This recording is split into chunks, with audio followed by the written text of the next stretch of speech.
Paul, what's happening? The convulsions swept his son again. Paul could not keep the swinging arm down, and his son's hand ripped free, slamming into the wooden headboard. Paul backed away to catch his breath, drained from the struggle to protect his son from self-harm. A thunderous boom rocked the house, followed by the cracking of branches outside and the bed stilled. The seizure that overcame his son had paused, or finally stopped. Paul waited to be sure before he looked outside to assess his yard. Paul scrambled to the bedroom window. The cascading rain and black of night limited the depth of his vision. He could not see far enough to measure any damage. Another clap of thunder sounded and darkness held reign as the power went out. The only light came from his son's laptop, casting a weak ambience over the room. Paul! His wife's voice grated on his nerves. He was losing patience. "Stop, Sharon. Gary said to just wait here." Paul approached their son's bed again. Mercifully, the lights limped back on. He breathed a sigh, noting his son's thrashings had not returned. We need a doctor. Or maybe we should call Howard? He's a general authority. He should know what to do. Sharon grabbed the smartphone on her son's dresser, but Paul wrenched it from her hand. "No! I'm under direction from the First Presidency. No one can know what we're waiting for, and we sure as hell can't talk about it on a cell phone. In fact, we shouldn't even be talking about it at all."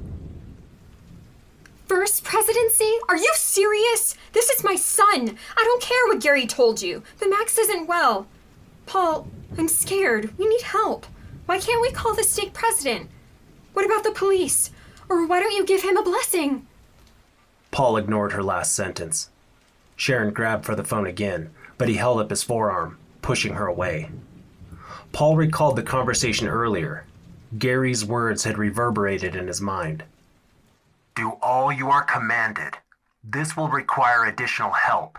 I can't say more over the phone. Just know that you can't tell a soul about this. Just wait there.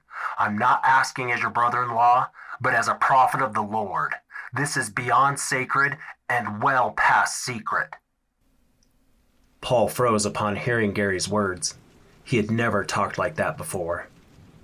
Just then, a whispering, a voice as if escaping a jagged chasm wafted through the din of the storm and brought Paul back to the present. "Ornias, he is here." Paul tensed at the voice, but saw and heard nothing more. He turned to his wife. She appeared oblivious, her focus only to her son, holding Max's limp hand. "Am I imagining things?" He reassured himself that it was just the thunder and rhythm of the rain. The doorbell chimed, followed by loud pounding, and they both started at the noise. Sharon clambered out of Max's bedroom. In her rush, she slipped, her hand shattering the glass on a family picture hanging on the wall. And ignoring the broken pieces, she hurried down the staircase. Paul grimaced as Max strained his head back, his leg kicking outward and convulsed again, his chest heaving. Paul reached down to steady Max's body to keep him from falling from the bed to the floor. Seeing Max ease back safely, Paul steeled his nerves and followed Sharon. Is this who we're waiting for? Sharon called up the stairs. Paul tried to clear his head by focusing on the falling rain. "I don't know.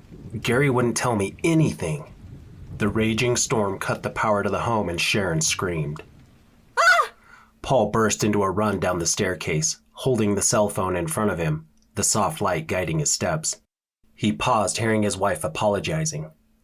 I'm so sorry. I just wasn't. Her voice trailed off. As Paul rounded the bottom stair, he saw his wife holding open the front door, her body enveloped in a white aura. Without a word, a man breached the door's threshold, and Paul froze at the glow emanating from the man's outstretched hand. The house's backup generator kicked in, and the white aura disappeared, drowned out by the foyer lights. Paul squinted, trying to adjust his eyes. What did I just see? The stranger's hand moved from Sharon to Paul, covering him in a warmth that welled up within his body, and his mind became acutely lucid as he stared at the light source. Serenity embraced him,